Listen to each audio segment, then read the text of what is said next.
Salam uşaqlar. Başlamaq istəyirəm. Belə bir sınav imtahanımız var. Burada əsas məqsəd nədən ibarətdir? Əlbəttə ki, hər bir uşağın psixologiyası fərqlidir. Hər bir uşaq da çox savadlı ola bilər, müəllim də çox savadlı ola bilər. Amma bundan vacib mənə elə gəlir ki, birinci növbədə uşaqla müəllimin bir-birini anlamasıdır. Mənim üçün birinci növbədə odur ki, uşağın müəllimin izahını başa düşməsi, onu qavramasıdır. Onu anlamasıdır. Yəni müəllimdən aldığı enerji onu başa düşməsi. Bəzən çox yaxşı bir müəllim olur, amma o qədər necə deyim, qəliz başa salır ki, bəzən dərsi uşaq onu başa düşə bilmir. Ona görə uşağın başa düşdüyü dildə, uşağın hər bir uşaq fərdi yanaşılmalıdır. Hər bir uşaq bir cür başa düşür. Ona görə mən uşaqlara bu cür yanaşıram. Çalışıram ki, hər kəs necə başa düşürsə o cür o uşaqla aramızda kontakt quraq. Bugünlərdə burada yığışmamızın məqsədi bundan ibarətdir ki, mən sizə bir test üzərində qaydaları, listinglər hal-hazırda olmadığı üçün qaydaları, readingləri başa salacağım və siz də baxacaqsınız. Mən başa saldığım necə başa düşürsünüz, anlayırsınız, qəbul edə bilirsiniz. Deməli, burada başdakı suallar listingdir, ona görə bunları keçirik. İnşallah onlar gələcəkdə bir yerdə keçərik. Gəlirik məsəl üçün 5-ci suala. 5-ci sualımız propositiondan ibarətdir. She looks forward. She looks forward nöqtələr her birthday party. Uşaqlar, ümumiyyətcə proposition bölməsi belə bir bölmədir ki, proposition bölməsində qəliblər deyilən bir şey vardır. Qəlib nədən ibarətdir? Yəni, bunun yanında mütləq bu olmalıdır. Burada dəyişə bilməz. Məsəl üçün, burada ondan ibarətdir. Look forward. Look forward nə deməkdir? Look təklikdə baxmaq, forward qarşı deməkdir. Amma look forward səbirsizliklə gözləmək deməkdir. Və bu bir qayda olaraq to ilə işlənir. Biz bunu bilirik, look forward to. Ancaq bəzən proposition bölməsində belə olmur. Yəni, qəlib formasında olmur. O zaman proposition uşaqlar tərcüməyə getməliyik. Bu bir mənalı olaraq belədir. Qəlibləri isə bu bir gün, 2 gün işi deyil. Biz zaman keçdikcə çalışmalıyıq ki, çox əzbərləyək. Proposition bölməsi bundan ibarətdir. Deməli, nə edəcəyik? Qəlibləri əzbərləyəcəyik. Lazım olsa, məsələn, hər həftə 10 qəlib, hər həftə 20 qəlib. Kim nə qədər beyin tutumu varsa, o qədər. Və baxacağıq, qəlib deyilsə bu, o zaman tərcüməyə gedəcəyik proposition bölməsindən. Bundan sonra gəlirik, proposition bölməsi belə. Gəldik, bundan sonra ikinci zamanlar. Feilin zamanları. Uşaqlar, feilin zamanlarında ən birinci olaraq biz zaman göstəricilərinə baxırıq. Bu bizim birinci addımımızdır. Zaman göstəriciləri nədir? Next, last, yesterday, illər olur. Məsəl üçün, burada yazıb I have studied, English nöqtələr 5 years. 5 years. Burada tez qaçıb gedib zamana baxırıq. Have studied. Bu artıq present perfect zaman formasıdır. Yəni, indiki bitmiş zaman formasıdır. Və bizdə məsəl üçün burada belə bir şey var. Biz bunları öyrənərkən bunlar zaman zərfləridir. Biz uşaqları öyrədirik. Bunlar harada gəlir? Məsələn, yet bir qayda olaraq cümlənin sonunda gəlir. Artıq bilirik ki, bu deyil. Hələ tərcüməyə getməmişik ya uşaqlar. Birinci qaydalardan gedirik. Düşünürük, yet cümlənin sonunda gəlir. Deməli, bu deyil. Already cümlədə mübtədə ilə xəbərin arasında gəlir. Görürsünüz, gəlməyibdir. Deməli, o da deyil. Still eyni ilə. Baxırıq, since ilə forun arasında qalır. Ya since'dir, ya fordur. Zaten bitmiş zaman formasında, mən uşaqlara bunu keçərkən zamanlarda bitmiş zaman formasında birinci bu iki göstəricini deyirik. Və bu sonuncu addımda harada qalırıq? Tərcümənin arasında qalırıq. Yəni, zaman formasını təyin edəndən sonra tərcüməyə gedirik. Başqa yolumuz yoxdur. Deyir ki, mən ingilis dilini öyrənirəm. 5 ildən bəri mi, yoxsa 5 ildir ki?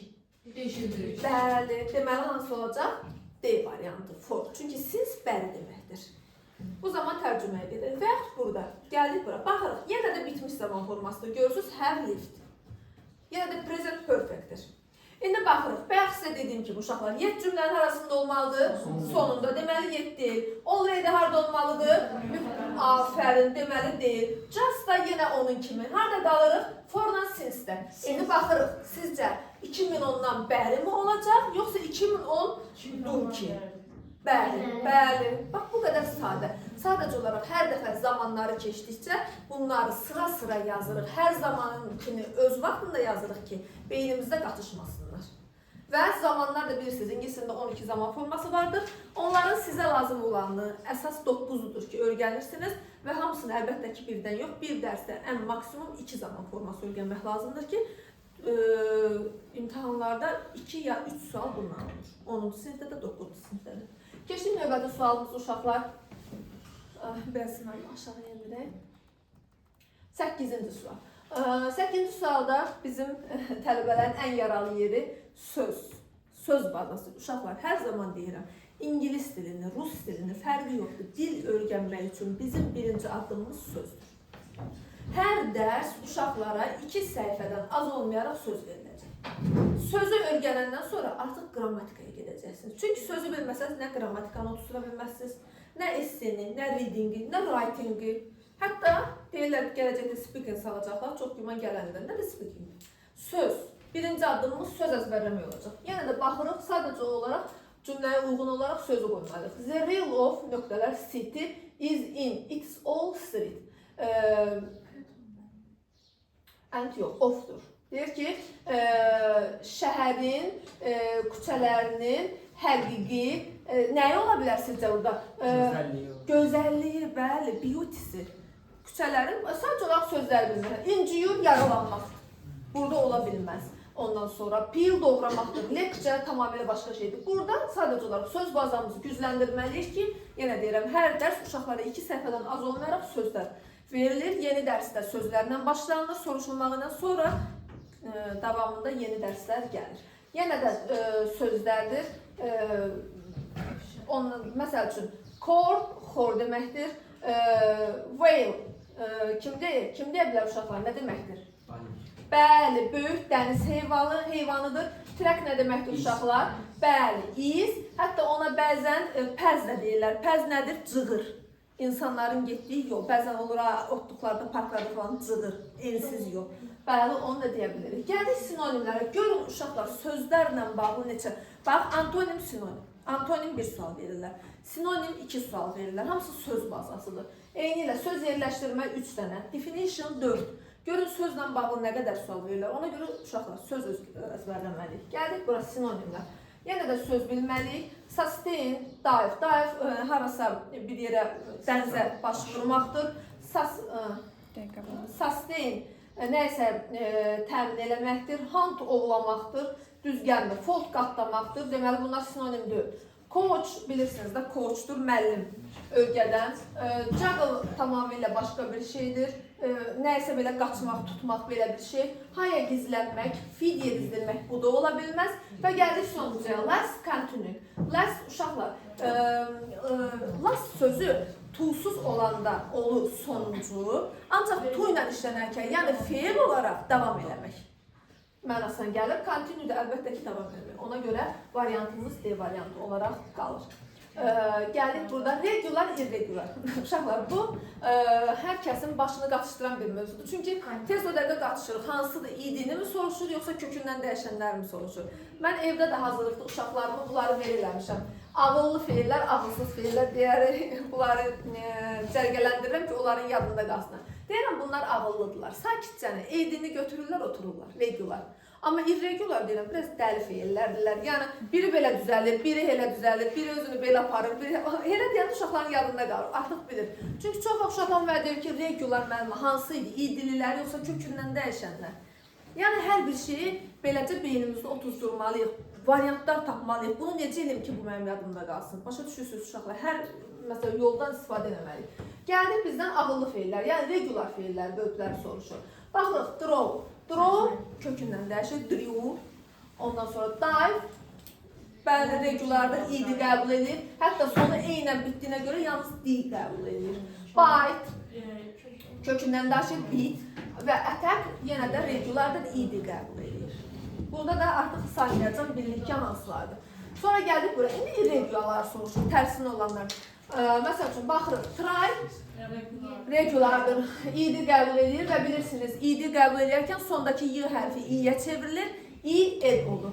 Rise, rose, risen kökündən dəyişənlərdir. Sit, sat kökündən dəyişənlərdir. Jump, jumped, id qəbul edir. Bu idili feillərdir, yəni regular feillərdir. Bu da belə. Ondan sonra geldi. Burada sınav ben ona göre özüm seçtim. Bir mövzu seçmedim uşaqlar. Sınavda bütün qaydalardan verilir. Ve ben çok sevirəm uşaqlarda bu sınavlar işlətməyə. Və bir kitap var. Xarici İngilis dilinin sınavıdır. Orada açırsan qrammatikada 13 tane sualdır. Hərəsi bir mövzuda. İnşallah gələcəkdə bir yerdə çalışsaq, mən sizə o testi aldıracağım. İngiltərənin testidir. 15 manat civarıdır. Biraz bahadır. Amma çox faydalıdır. Çünki artıq mən orada bilirəm hansı uşağın hansı bölmədə zəifçiliyi var. Ondan sonra yönləndirirəm demək ki, get dimdə məsəl üçün 100-dən 10 testini elə, sən bunda zəifsən. Amma əgər bir uşaq bu, məsələn, sayıla bilməyən ismi bilirsə, bunu təkrar bu uşaq elətdirməyindən faydası var ki, bu bilmədiyini eləsin ki, ona faydalı olsun. Ona görə sınaq da elədir. Hər mövzudan olduğu üçün çox faydalı və ona görə biz bunu seçdik. Gəldik, the same. Same sözünün sinonimi nədir? Kim deyə bilər? Same, similar. Bəli, uşaqlar, sizdən sözlər soruşanda hər dəfə, yəni gələcək addımlarımızı deyirəm. Məsəl üçün, evə söz verəcəm, soruşacağım, bu söz nədir? Deyən kimi deyəcəm, sinonimlərini sayın. Sayacaqsınız, bu. Axı, o qədər öyrənirsiniz. Sonra deyəcəm, antonimlərini deyil. Deyəcəksiniz, bu. Söz bazası uşaqlar, bizim çox güclü söz bazamız olacaq, inşallah. Gəldik bura. Sell, yəni eyni mənanı verən deyir. Sell nədir? Satmaq, shine, parlamaq, bəli, bet, quitto. Sənin dediğinin sonunda E hərfi olmalıdır. Quit, imtihan kimi, bet, bəli. Deməli, bizdə burada sizcə hansı sözlər daha çox bir-birinə yaxındır? Əlbəttə ki, 3-dən 4. Oldu. Çünkü bu ikisi tamamen. Bəzən uşaqlar çox tam eyni ilə bir-birinə uyğun vermirlər. O zaman baxırıq ən yaxınlar hansıdır, onu seçirik. Özünüzü onda çox çaşdırmayın. Gəldik, choose the verbs that have the same past tense form. Past tense form. Yəni deyir ki, bilirsiniz bu hansıdır uşaqlar? Eyni deyir keçmiş forması üzər. Məsələn, send olur sent. Düzdür. Teach olur taught. Zru olur zru. Shrink olur shrunk. Have the same past tense and past participle. Past participle. Yani keçmiş formaları eyni düzəldir. Shrink, shrinked. Sent, teach, zru. Teach, taught. Yəni uşaqlar, bax burada bunların sonunda hərəsində bir hərf dəyişərkən teach ilə taught isə ümumiyyətcə kökündən dəyişilir. Burada çox güman ki, bizdən have the same past tense form, onu soruşur. At participle. Və gəldik bura. How long? Sizdən bir şey soruşmaq istəyirəm. Buradan başqa bir mövzuya keçəcəm. When və how long'un arasındakı fərqi kim mənə izah edə bilər? Əgər bilirsinizsə, çox istəyərdim bilin. Aha, oldu. Deməli uşaqlar, bax bunların arasında biz how long'u gördüksə, biz burada heç vaxt keçmiş sadə zaman işlədə bilmərik. Düzdür, variantda verilməyibdir, amma olsa da. Bildiniz də nə deyirəm? Məsəl üçün, wrote var, wrote. Bax, biz bura wrote yaza bilmərik, did yaza bilmərik, mümkün deyil. Çünki how long past participle'ın, bax, bunların sual formasıdır. Amma when keçmiş zamanın sual formasıdır. Hərəsinin özün var. Belə deyək də, when past simple-la dostdur, how long past participle-la dostdur. Bax, bunu belə yadımıza saxlayırıq. Yenə deyirəm, burada verməyib, amma çox vaxt verir. Məsəl üçün, burada əgər did olsaydı, siz onu heç vaxt götürə bilməzdiniz. Didi götürəcəyik when-də. Məsələn, how long you worked here? Deyirsən, neçə müddətdir burada çalışırsan? Neçə müddətdir? Baxırıq tez, əvəzliyimizə uyğun, have olacaq, has olacaq, onu seçirik. Və how long-la başladığına görə də feilimizin ikinci tərəfi id olur. Ona görə də hansı variant olacaq? D variantı, bəli, D variantı. Niyə? Çünki you ilə have işlənir. Gəldik sonuncuya. Bax, bayaq sizə dediyim şey. Görürsünüz, diyeti cümlənin sonunda gəlibdir. Yenə də zaman uşaqlar. Artıq sınaqda 4-cü zaman sualıdır. İmtahanlarda da belə düşür. Ya 3 ya 4 zaman sualınız var. Ona görə zamanları süper öyrənməlisiniz. Yet cümlənin sonunda gəlir. Hansı zaman göstəricisidir? Bəli, present perfect, əla. Present perfect hansı variantlarda var? A-da və Y-də. İkisində. Avtomatik bunlar gedirlər. Gedəndən sonra biz bunu öyrənəcəyik ki, yet inkarlıq işlənir. İnkarlıq bildirmir, ha. Bəzən uşaqlar deyir ki, müəllimə, əni inkardır. Deyirəm, yox uşaqlar, əni inkar deyil. Sadəcə olaraq inkar cümlələrlə işlənir. Belə desək doğru dildə inkar cümlələrlə dostdur. Təsdiqlə yox. Bax, və sual, əlbəttə ki, inkar və sual. İndi ona görə də yet inkar cümlələrlə işləndiyinə görə A variantımız qalır. Opposite meaning. Uşaqlar, son zamanlarda sinonim, antonim deyə demirlər. Opposite meaning, close meaning deyirlər. Close meaning yaxın mənə, yəni sinonim. Opposite meaning, yəni antonim. Bunları da bilməlisiniz. Gördünüz, artıq sinonim, antonimdən sonra bir sualdır. We had a relaxing day at the beach. Bizdən istəyir opposite, əksinə. Calm nə deməkdir? Sakit. Stressful, stressli, biri budur. Tiring, yorucu, elə biri də budur. Comfortable, rahat. Bunun ikisi sinonimidir, bu ikisi isə antonimidir. Bəli. Keçək mi diyorsun? Keçək. Aha, gəldik bura, qısa mətnlər. Bilirsiniz ki, artıq salırlar və çox məşhurdurlar. Burada hal-hazırda biraz asan formada verilir. Buraxılışda biraz cümlələri daha çox edirlər, 9-cu sinifdə əsasən. Deməli, uşaqlar, burada söhbət nədən ibarətdir?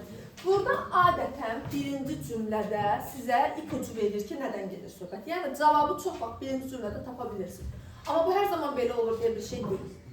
Ona görə sizdə oxuyursunuz bütün variantları mütləq və variantlarda verilən şeylər tez qayıdıb burada edirsiniz. Məsələn, deyir ki, heç hələ bunu oxumamışam. Deyir ki, the meeting will be in the morning. Gün orta. Tez baxıram ki, gün orta. Üzr istəyirəm, səhər. Baxıram ki, axı bu gün ortadır. Getdim mən, hələ variantları oxumamışam. Gəlirəm ikincisiyə. Parent I invited school meeting. Valideynlər dəvət olunub məktəb iclasına. Bu ola bilər, bəli. Keçdim bura. Only student, ümumiyyətlə mətnlərdə only sözünü gördükdə bilin ki, o variant səhv.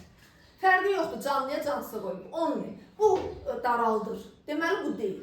Heç ona görə oxumuram o suallarını, amma belə eləməyəcək. Ya, siz oxuyacaqsınız. Sadəcə mən sizə yollarını başa sağıram. Sonra, the meeting will take place. Take place baş vermək deməkdir. Happen sözünün sinonimidir. In the library. Aha, tez gedib yer axtarıram. Axtarıram, yer. School hall, məktəb salonunda. Deməli, library-də deyil. Getdi mi? Sizdən nəyə deyirsə, oradakı o keyword-ü, yəni açar sözü tapıb, onu gedib axtarmalıyıq. Və the meeting about school trip. Baxırıq, school trip deyil, axı teacher parent meeting-dir. Deməli, qaldı bizdə bir variantı. Hələ mətni oxumadıq, amma mütləq ki, uşaqlar, mətni oxumalıyıq. Oxumalıyıq deyəndə demirəm, amma məsələn, mənim bir tələbəm var idi, o çox xırdalığa gedirdi. Mən dedim, mənimlə the article-ın mənası nədir, tərcüməsi nədir? Dedim, qızım, sən bunu istəsən də çatdıra bilməzsən. Hər sözün çox belə dərinində getmək, ümumi məğzi başa düşməlisiniz. Başa düşdünüz? Sonra ipuçlarından gedirik. Gəldi ikinciyə. Məsəl üçün, yenə gənc cavablardan bax. Members run only 2-3 kilometr deyir. Baxıram, kilometr axtarım deyil, 15 kilometr. Səhvdirmi? Bizim burada işimiz nədir uşaqlar? Vaxtı qənaət eləmək, vaxtı çatdırmaq. Çünki sizdə tək ingilis dili olmayacaq, riyaziyyatı var, osu var. Gəldi burası. The club welcome new members. Bu qalsın, hələ baxacaq. The club closed to beginner. Deyək ki, beginnerlər üçün baxıram. Beginner and experienced runner. Tək beginnerlər üçün deyil. Əkbər. Ondan sonra, bəli.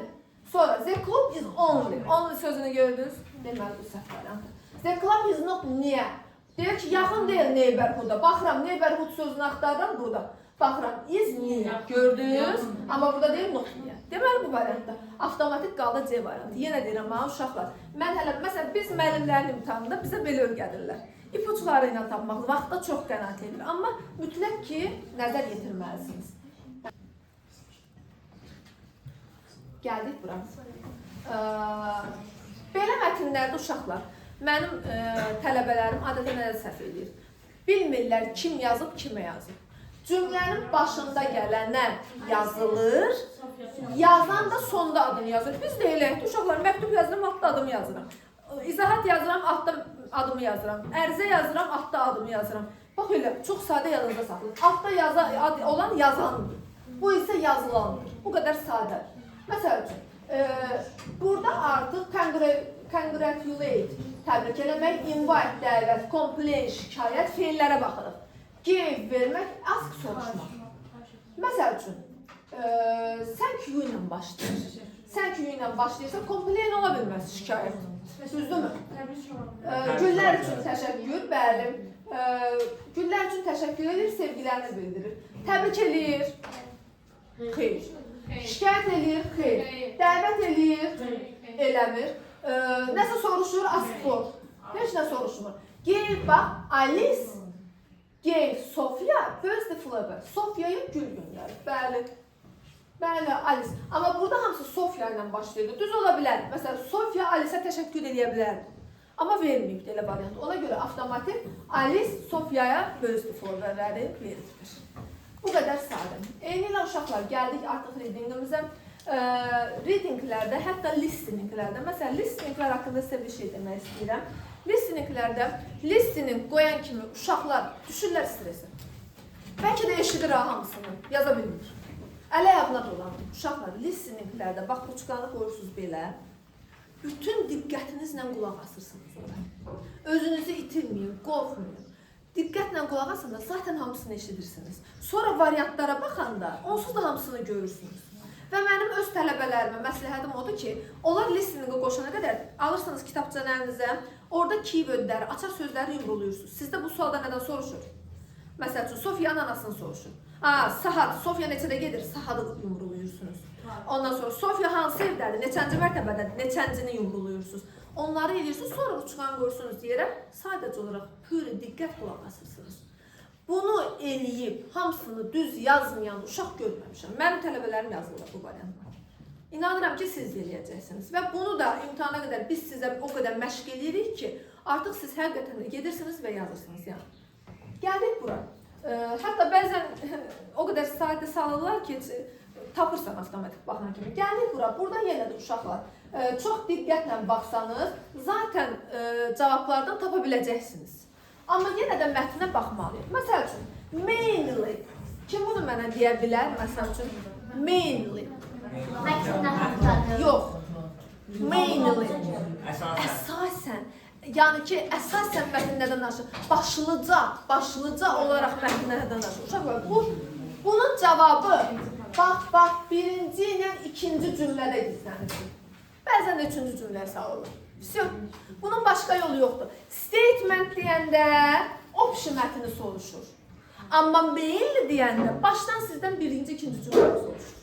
Oxuyacaqsınız, tapacaqsınız. Məsəl üçün, mainly deyir. Əsasən deyir, nə deyir? Məsələn, the climbing is sport. Deməli, bizdə sportdan danışır. Hansı sportdan? Climbingdən danışır. Hansı ki, insanlar əylənir harda dünyada. Gəlin bir baxaq görək. Deyir, the sport rock climbing. Burada maşın deyil. Ola bilər ha, mətnin harasınızsa məsələ danışır. Amma bizə mainly deyil. Birinci bizdə budur. Ondan sonra cook deyil. Swimming deyil. Ondan sonra building horse deyil. Bax, bu qədər sadə. Baxırıq, mainly soruşanda dəftərlərinizdə qeyd eləyəcəksiniz. Mainly deyirsə, birinci, ikinci, üçüncü cümlələrə baxırıq. Bu belədir. Statement deyəndə isə ümumi mətnin məğzini soruşur sizdə. İndi onu da başa salacaq. 22-ci sual. 22-ci sualda bizdən definition'dan və əksinə definition. Deyirsə, ability to stay seated and not fall. Deyir ki, bu bir bacarıqdır.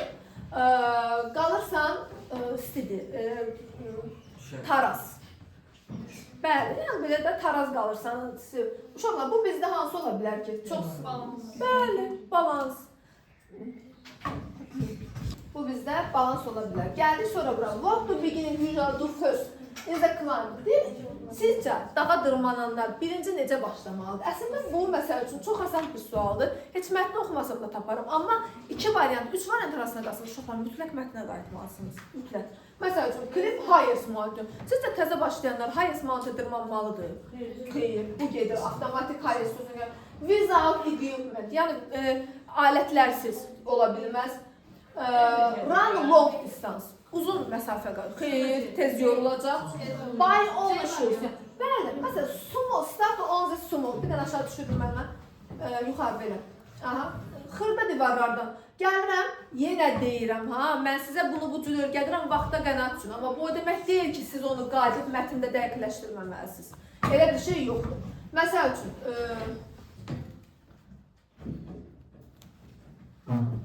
üçün, qayıdıram, mən tez mətndən bunu dəqiqləşdirirəm. Məsəl üçün, beginner sözlərini axtarıb tapacağım. Balance, focus, many. Gördünüz? Start. Bax, start small ball. Bunu burada dəqiqləşdirməliyik uşaqlar. Məntiqlə deyirəm, mən vaxta qənaət üçün, amma mütləq dəqiqləşdirməliyik. Çünki klin eləyin zəhmət olmasın. Aşağı tezdən qayıdın. Ondan sonra gəldik, safety is rock climbing. Yəni təhlükəsizlik rock climbdə nədir? Az important deyil. Ümumiyyətlə uşaqlar belə safety rollarda notları çıxın. Bəli, inkar olmamalıdır adətən. Bəli, afər, onun da sözü getdi, avtomatik. Görsün nə gözəl bilirsiniz. Bax, bu belə uşaqlar zamana qənaət eləməyi biz öyrənməliyik. Onlar ki, çətinləşdirir, özləri qəsdən çətinləşdirir ki, sizin zamanınız qalmasın. Məsələn, mən bəyan eşitdim ki, çox yaxşı bir uşaq var, axıra yaxın STM çatdıra bilməyib. Bilmirəm, hansı uşaq. Ola bilər, amma bizim addımımız nə olmalı? Onu çatdırmaq çalışmaq. Vaxta qənaət. Hə, gəldik bura statementdə. Bunu da sizə başa salmaq istəyirəm. Statement deyəndə, main deyəndə birinci, ikinci, üçüncü cümlə. Baxın, statement deyəndə isə mən gözəl olan. Ümumi məzmunda. Uşaqlar, burada çox xırdaçılığa getməyin. Yəni, ümumi mənanı deyin. Məsələn, dünənlərin mənim hazırlıqda belə bir şey var idi. Uşaqlarımın ikisi düz yazmışdı, 10-cu sinif idi. İkisi səhv yazmışdı, evdəydik. Qrikdə, yəni Yunanistanda olimpiyada oyunlarından danışırdı. Biri yazmışdı ki, ikisi yazmışdı daha doğrusu. Yunanistandakı olimpiyada oyunları belə 4 variant idi. Bir də 4-cü variantı yazmışdı ki, yeni olimpiyada oyunları, keçmişdəki ilə müqayisə. Bəli, fikir versiniz ümumi. O birisi yazmışdı ki, o birisilər. Olimpiyadada dağa dırmaşırlar, gəmilərdə xizək sürür. Görürsünüz, xırdalığa gedirlər. Mən uşaqlara dedim ki, statement soruşunda xırdalığa getməyin. Ümumi mətnin məğzini deyin. Yəni, xırda cümlələr yox, əsas cümlələrdən seçməlisiniz. Məsəl üçün, indi başa salacaq. Məsəl, deyir, rock climbing. İçəridə də ola bilər, çöldə də ola bilər. İçəridə də bilirsiniz, bu hansı uşaqlar divarda belə qoyurlar, tutub dırmaşırlar. Göyə dağa dırmaşırlar, o idmanlardır. Sonra, beginner always climb highest mountain. Görürsünüz, bu artıq uşaqlar xırdalığa gedir. Dördü də düzdür bunun. Burada səhv cümlə yoxdur. Sadəcə bir statement. Görürsünüz, burada xırdalığa gedir artıq. Sonra, the sport help learner with balance. Balansda qalmağı deyir. Üzr istəyirəm, burada ümumiyyətli səhv deyil. Burada ümumiyyətli səhv deyil. Beginnerlər hüyünlərə qalmır. Görürsünüz, bax, sport deyir, learner balansda qalır. Burada deyil, sevimlinin arnotdur sadəcə. Burada artıq başqa şey deyil. Məsələn, belə olan da olur. Amma mənim dünəndən keçirlər, bəzən 4-ünü də düz verirlər. Amma sizə deyirlər ki, statement seç. Yəni, görün bu ümumini mi götürür, yoxsa xırdaçılığa mı gedir? Yaxşı, ona görə hər zaman ümumini götürün. Burada da əlbəttə ki, bu iki variant düzgündür.